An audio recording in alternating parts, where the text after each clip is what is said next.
अध्याय 3.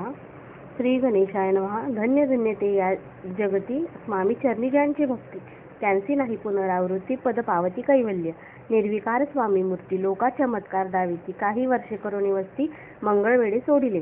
मोहळा माझी वास्तव्य करीत, आप्पा टोळ झाले भक्त, तेथीचे साकल्य वृत्ती अल्पमती, केवी वर्णू सवे घेऊनी स्वामींची टोळ जाती अक्कलकोटाची, अर्धमार्गावरुनी टोळांची मागे परतणे भाग पडे. टोळ गेली या परतुनी, स्वामी चालले उठुनी, बहुत वर्जिली सेवेकरांनी परी नच मानिले त्या. तेथून या निघाले अक्कलकोटाप्रती आले, रामद्वारी बैसले यती राजस्वेच्छेने.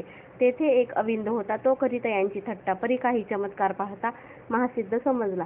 पूर्व पुण्यास्तव निश्चिती, आले चोळप्पाचे गृहाप्रती, स्वामींसी जाणून ईश्वरमूर्ती, चोळप्पा करी आदर. योग यागादिक काही चोळप्पाने केले नाही, परी भक्तिस्तव पाही स्वामी आले सदनाती, तयाची देखोनी या भक्ती स्वामी तेथे भोजन करती.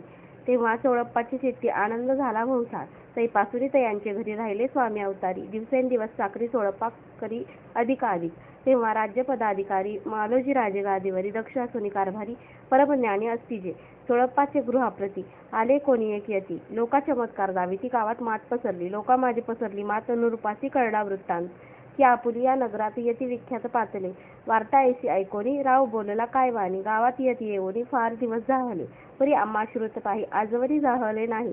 आता जाओनी लवलाही भेटू तया यतीवरी या, परी ते केवळ अंतर्ज्ञानी, ऐसी वार्ता ऐकली कानी, हे सत्य तरी येऊनी आताच देती दर्शना. राव मुखातून वाणी निघाली, ते तोची यती मूर्ती पुढे ठेली. सकल सभा चकित झाली, मती गुंगली रायाची, खून पटली अंतरी, स्वामी केवळ अवतारी. अभक्ती पळून गेली दुरी, चरणी भक्ती जडली जाई. सकल सभा आनंदली, समस्ती पाऊले वंदली, षोडशोपचारे पूजिली स्वामी मूर्ती नृपराय. इति श्री स्वामी चरित्र सारामृत नाना प्राकृत कथा संमत प्रेमळ भक्त परिसोद तृतीयोध्याय गौडहा. श्री स्वामी राजापन्नमस्तु. श्रीरस्तु शुभम भवतु. इति श्री स्वामी चरित्र सारामृते अक्कलकोट नगर प्रवेशे तृतीयोध्याय.